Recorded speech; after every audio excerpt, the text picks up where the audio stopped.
జై మెగాస్టార్, జై మెగాస్టార్. అన్న మీ అందరికీ ఒక విషయం చెప్పాలన్నా. ఫస్ట్ నేను మీ అందరితో కొన్ని షేర్ చేసుకోవాలనుకుంటున్నాను. నేను లాస్ట్ బర్త్డేకి సేమ్ మీలాగే అక్కడ కూర్చున్నానన్న. లాస్ట్ బర్త్డేకి నేను కూడా జైలు కొట్టాను అక్కడి నుంచి. చిరంజీవి గారు అభిమానుల్ని ఎంత ఎంకరేజ్ చేస్తారో నిలువెత్తు సాక్ష్యం నేనన్నా. ఇంకా చాలామంది ఉన్నారు, బట్ మీరందరూ చూసారు హుక్ స్టెప్. మనశంకర్ వరప్రసాద్ సినిమాలో హుక్ స్టెప్ ఎంత ఊపిందో మీ అందరికీ తెలుసు. చిరంజీవి గారు నాకు అవకాశం ఇచ్చారు, పిలిచి ఇంటికి పిలిచి. ఆయన తలుచుకుంటే బాలీవుడ్ నుంచి లేకపోతే ఎక్కడెక్కడి నుంచో కొరియోగ్రాఫర్స్ని పిలవడం పెద్ద మ్యాటర్ కాదు. బాస్ ఒక చిన్న స్టెప్ అలా ఊపితే చాలు. ఆయన గ్రేస్కి ఏ స్టెప్ వేసినా కూడా అది అందంగా ఉంటుంది. బికాస్ బాస్ మెగాస్టార్ చిరంజీవి గారు అంటేనే గ్రేస్. గ్రేస్ అంటే డాన్స్ అంటే చిరంజీవి గారు. మనకి చాలా ఫార్మ్స్ ఆఫ్ డాన్స్ ఉన్నాయన్న. కూచిపూడి అని, భరతనాట్యం అని, లేకపోతే మనకి డిఫరెంట్ వెస్టర్న్ అని, బాలీవుడ్ అని. కానీ చిరంజీవి గారికి స్టైల్ అంటూ ఒక క్రియేట్ చేసి మెగాస్టార్ స్టైల్ అని క్రియేట్ చేసిన మన బాస్కి మా డాన్సర్స్లో ఎంతోమంది ఈరోజు ఇక్కడ ఇండస్ట్రీకి వచ్చారంటే దానికి కారణం చిరంజీవి గారు. చిరంజీవి గారు నాకు అవకాశము ఇంటికి పిలిచి ఒక సర్ప్రైజ్ గిఫ్ట్లో ఇచ్చారన్న. నేను ఎవరిని అసలు జస్ట్ ఒక నార్మల్ పర్సన్ని, ఏ దిక్కు తోచని టైంలో ఇండస్ట్రీలో అసలు నేను పైకి వస్తానో రానో తెలియని సిచ్యువేషన్లో ఎన్నో ఈవెంట్లు ఇక్కడ ఎన్నో డాన్సులు చేశాను. చేసినప్పుడు ఎవ్వరూ నన్ను గుర్తించలేదన్న.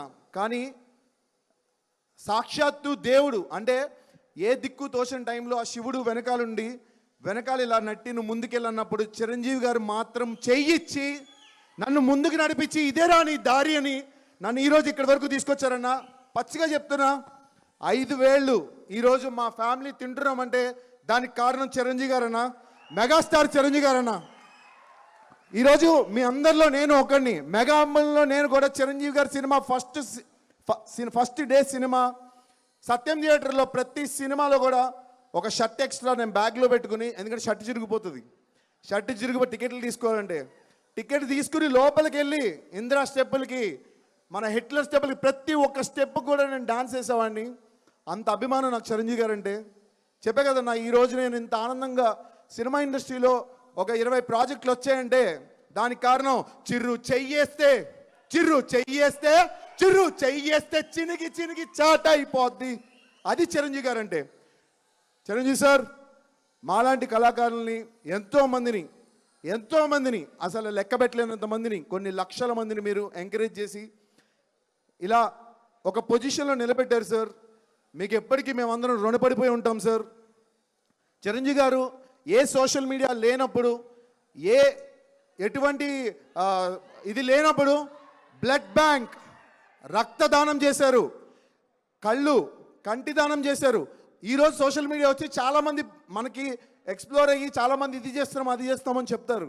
కానీ ఎటువంటి సోషల్ మీడియా లేని టైంలోనే చిరంజీవి గారు రక్తదానం చేశారు. మా నాన్నగారు చనిపోయే పరిస్థితిలో ఉన్నప్పుడు కరోనా టైంలో నాకు స్వామినాయుడు గారికి నిజంగా చాలా థ్యాంక్స్ చెప్పాలి సార్. నాకు చిరంజీవి గారు బ్లడ్ బ్యాంక్ నుంచి ప్లాస్మా ఇప్పించారు.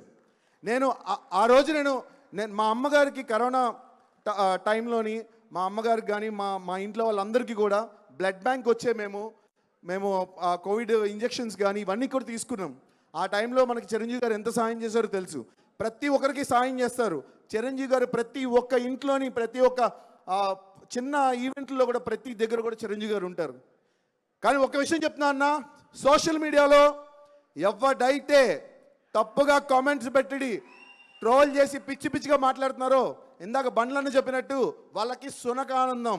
ఏనుగు వెళ్తూ ఉంటే కుక్కలు మొరుగుతూనే ఉంటాయి, మనం పట్టించుకోవద్దు. Chiranjeevi garu is always on the top.